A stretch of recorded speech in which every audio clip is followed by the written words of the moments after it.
যত গুনাহ করছি মাবুদ জীবনে,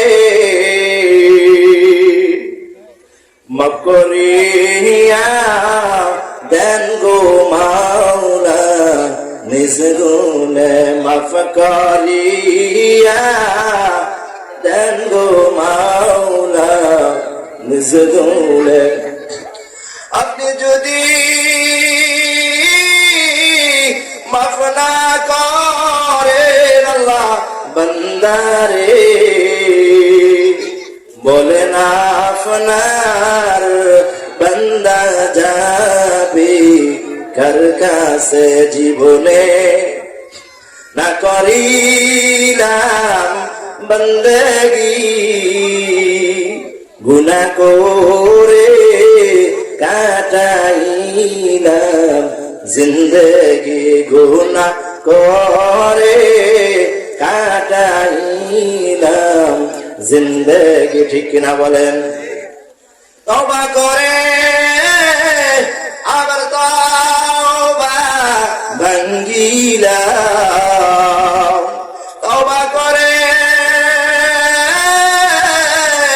আবার তওবা ভাঙ্গিলাম, অবশেষে খাঁটি তওবা করিলাম, অবশেষে খাঁটি তওবা করিলাম।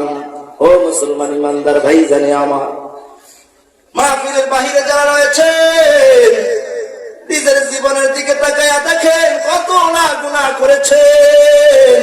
গুনাহ করতে করতে করতে করতে জীবনটা অন্ধকার হয়ে গেছে।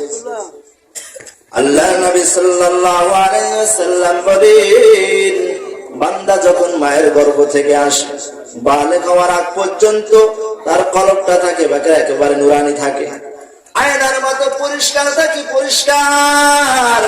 যে কলবের মধ্যে কোনো গুনার দাগ থাকে না। জোরে কোন সুবহানাল্লাহ।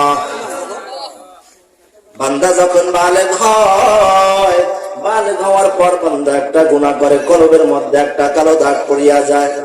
আবার যখন বান্দা গুনাহ করে, কলবের মধ্যে আরেকটা কালো দাগ পড়িয়া যায়।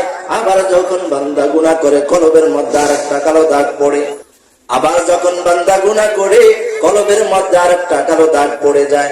এভাবে কালো দাগ পড়তে কলবটা অন্ধকার হয়ে যায়, কালো হয়ে যায়, একেবারে অন্ধকারাচ্ছন্ন হয়ে যায়। কলবটা একেবারে কয়লার মতো কালো হয়ে যায়।